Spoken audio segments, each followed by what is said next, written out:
হরে কৃষ্ণ। আমার চ্যানেলে আপনাদের স্বাগত। আজ আমি আপনাদেরকে একটি আধ্যাত্মিক গল্প বলে শোনাব। গল্পটি হচ্ছে গঙ্গা মাহাত্ম্য। দেবর্ষি নারদ ছিলেন ভগবানের ভক্ত। স্বীয় তপপ্রভাবে তিনি ব্রহ্মলোকে, বিষ্ণুলোকে, শিবলোকে, সূর্যলোকে, চন্দ্রলোকে, স্বর্গ, মর্ত্য, পাতাল সর্বত্রই যথেষ্ট বিচরণ করতেন। বিনা যন্ত্র তারই সৃষ্টি। তিনি অতি সুমিষ্ট স্বরে বীণা বাজিয়ে হরিগুণগান করতে করতে চতুর্দশ ভূমণ্ডল ঘুরে বেড়াতেন। তিনি খুব ভালো গায়ক বলে একবার তার মনে একটু অহংকার জন্মালো। ভগবান তার এই অহংকারটুকু নষ্ট করার জন্য এক ছলনার আশ্রয় গ্রহণ করলেন। একদা নারদ পথে যেতে যেতে দেখলেন কতগুলো বিকলাঙ্গ শিশুকন্যা রাস্তায় পড়ে আছে। নারদ তাদের দেখে বললেন, তোমরা কারা? এখানে এভাবে পড়ে আছো কেন? কিভাবে তোমাদের এরূপ দশা হলো? তারা সকলে বলল, আমরা রাগিনী। নারদ নামে একটি লোক এলোমেলো গান করে রাগিনী ভঙ্গ করে আমাদের এই দশা করেছে। নারদ এই কথা শুনে বড়ই বিস্মিত হলেন এবং তাদের বললেন, তোমরা কি করলে ভালো হয়ে যাবে? তারা বলল, আমরা যদি দেবাদিদেব শঙ্করের গান শুনতে পাই তাহলে ভালো হয়ে যাব। এই কথা শুনে নারদের বড় দুঃখ হলো। তিনি দেবাদিদেব শঙ্করের নিকট উপস্থিত হয়ে সমস্ত বৃত্তান্ত বর্ণনা করলেন এবং তাকে গান করতে অনুরোধ করলেন। ইহা শুনে শঙ্কর বললেন, আমি গান করতে পারি, কিন্তু গান শুনবার শ্রোতা কোথায়? নারদ মনে মনে চিন্তা করলেন, তবে কি আমি তার গান শুনবার উপযুক্ত শ্রোতা নয়? তিনি জিজ্ঞাসা করলেন, প্রভু, কে আপনার গান শুনবার উপযুক্ত শ্রোতা? মহাদেব বললেন, ব্রহ্মা এবং বিষ্ণুকে শ্রোতা হিসাবে আনতে পারো, তারা আমার গান শুনবার উপযুক্ত। এই কথা শুনে নারদের অহংকার চূর্ণ হল। তিনি ব্রহ্মলোকে গিয়ে ব্রহ্মার নিকট এবং বিষ্ণুলোকে গিয়ে বিষ্ণুর নিকট সমস্ত বৃত্তান্ত অবগত করলেন।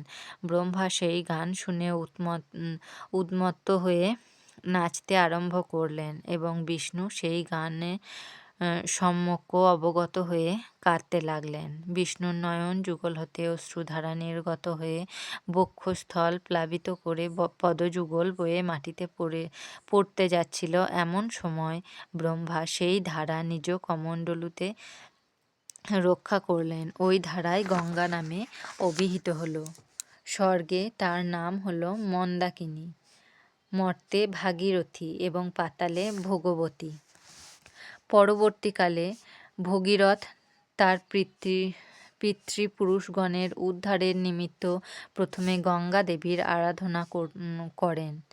ভগীরথের তপস্যায় সন্তুষ্ট হয়ে গঙ্গা দেবী বললেন, আমি ব্রহ্মার কমণ্ডলুতে বন্দী আছি, তুমি ব্রহ্মাকে সন্তুষ্ট করে আমায় মুক্ত করো। এবার ভগীরথের তপস্যায় ব্রহ্মা সন্তুষ্ট হয়ে গঙ্গাকে মুক্ত করলেন। তখন গঙ্গা দেবী বললেন, আমি যে মর্তে যাব, আমার বেগ ধারণ করবে কে? একমাত্র মহাদেব ছাড়া আমার এই বেগ ধারণ করবার ক্ষমতা কারণ নাই। এবার ভগীরথ মহাদেবের তপস্যা করতে লাগলেন। তপস্যায় সন্তুষ্ট হয়ে মহাদেব গঙ্গাকে ধারণ করতে সম্মত হলেন। তখন হতে মহাদেবের আর এক নাম হলো গঙ্গাধর। এবার ভগীরথ অগ্রে শঙ্খধ্বনি করতে করতে আসেন আর গঙ্গা দেবী ভগীরথের পশ্চাতে আসতে থাকেন। এই সময় গঙ্গা দেবী শিবের শক্তি পরীক্ষা করবার জন্য তার বেগ বাড়িয়ে দেন।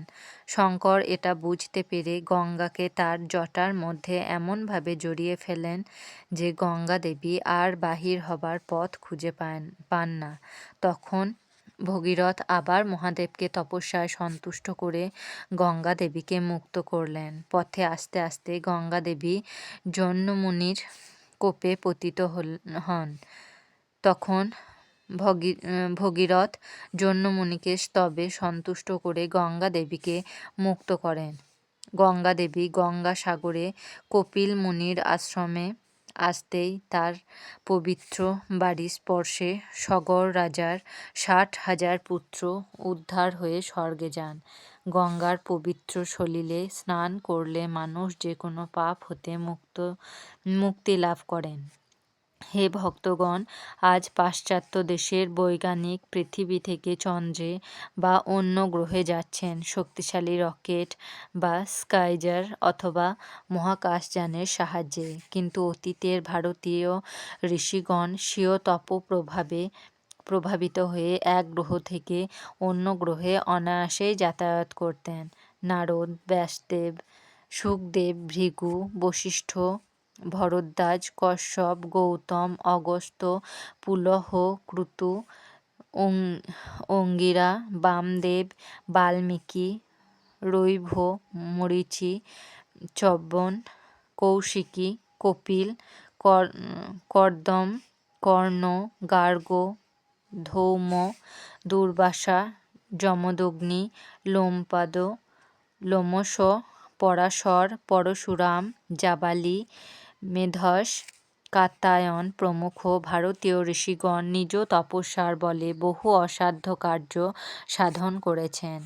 ঋষিকেশ, রুদ্রপ্রয়াগ, উত্তরকাশী, কেদারনাথ, বদ্রীনাথ সন্নিহিত হিমালয়ের গিরিকন্দরে আজও প্রায় 200 বছরের সাধু তপস্যারত আছেন।